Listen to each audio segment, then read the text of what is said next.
Good morning friends, आप सबों को एक और बार हमारे उद्धारकर्ता मुक्तिदाता प्रभु यीशु मसीह के सामर्थी नाम में जय मसीह की। अजीजों, क्या आप इस बात को जानते हैं, जब आप और मैं प्रभु के वचन को मानते हैं, परमेश्वर आपकी मेरी महिमा को, प्रभाव को बढ़ाने वाला परमेश्वर है। आज के मनन का भाग हमने लिया है यहोशू की किताब अध्याय 4 उसकी 14 आयत, और लिखा है, उस दिन यहोवा ने सब इजरायलियों के सामने यहोशू की महिमा बढ़ाई, और जैसे वे मूसा का भय मानते थे वैसे ही यहोशू का भी भय उनके जीवन भर मानते रहे।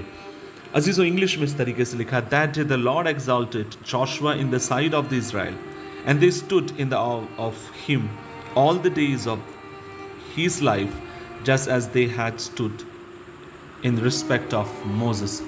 अजीजों, इस व्यक्ति की, जब आप और मैं यहोशू की कहानी को हम देखते हैं, बड़ी अद्भुत तरीके से इसकी कहानी है, क्योंकि आप और मैं जानते हैं ये एक योद्धा है। ये एक ऐसा व्यक्ति है जो गुलामी में बड़ा है, क्योंकि इजिप्ट में ये था, मिस्र की गुलामी में बड़ा पला, और उसके बड़े प्रभाव को इसके चरित्र के ऊपर आप और मैं देख सकते हैं। जब मूसा की मृत्यु के बाद हम देखते हैं परमेश्वर बार बार मूसा से, यहोशू से कहता है, निराश मत हो, धाड़स बांध, हियाव बांध, जैसे मैं मूसा के संग रहा वैसे तेरे संग रहूंगा।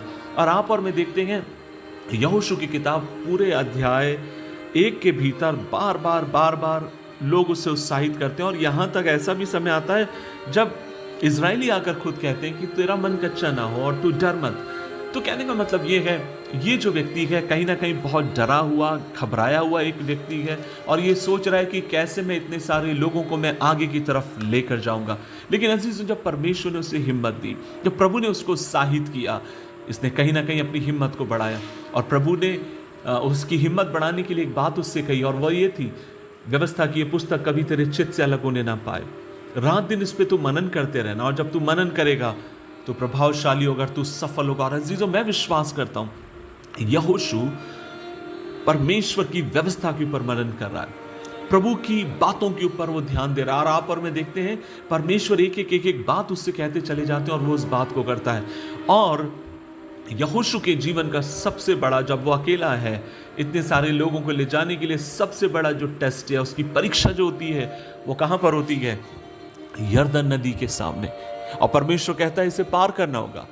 और आप और मैं देखते हैं महायाजकों को आज्ञा दी जाती है कि वाचा के संदूक को लेकर वे आगे की तरफ बढ़े, और जैसे भी अपने पैर को रखते, बाइबल कहती है यरदन नदी 2 भाग हो गई, जैसे लाल समुद्र हो गया था।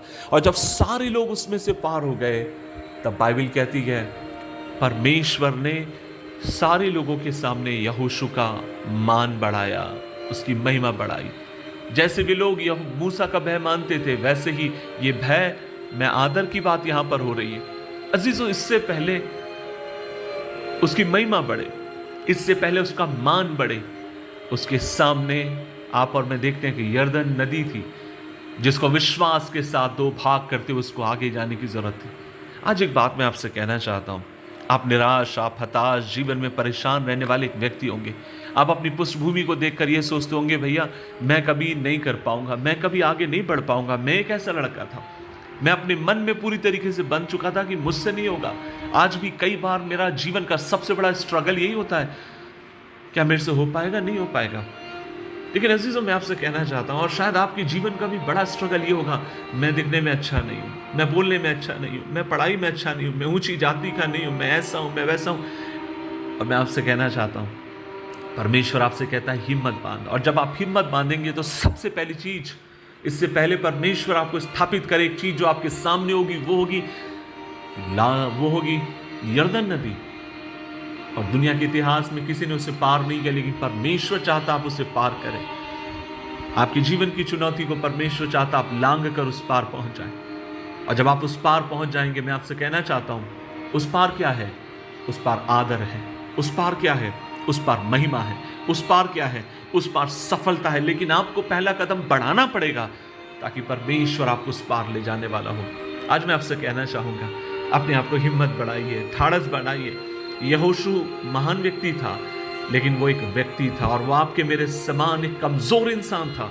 लेकिन जब उसने प्रभु की व्यवस्था को मनन किया, प्रभु के वचन को तवज्जो दिया, सर्वशक्तिमान परमेश्वर इस कमजोर से और गुलामी में बड़े बड़े लड़के को उठाकर इजराइलियों के सामने उसका आदर और मान बढ़ाते हैं। और मैं आपसे कहना चाहता हूँ, आज मुझे सुनने वाले मेरे भाई मेरी बहन, तेरा समय आने जा रहा है कि परमेश्वर तेरे मान को बढ़ाएगा। तेरे विरोधियों के सामने तू अकेली विश्वासी होगी और तेरे रिश्तेदारों के सामने वो तेरे मान को बढ़ाएगा। तू अकेला विश्वासी होगा लेकिन तेरे रिश्तेदारों के सामने वो तेरे आदर को बढ़ाने वाला परमेश्वर है।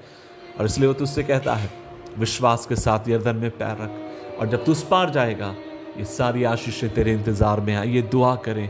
प्रभु जी धन्यवाद इस संदेश के लिए। और आज आपने मुझसे जो बात करी वचन पढ़ते समय, मैंने इस बात को बांट दिया और मैं दुआ करता हूँ मुझे भी अनुग्रह दे, मेरे सुनने वाले भाई और बहनों को अनुग्रह दे कि परमेश्वर हम उस पार विश्वास से आगे की तरफ बढ़ें।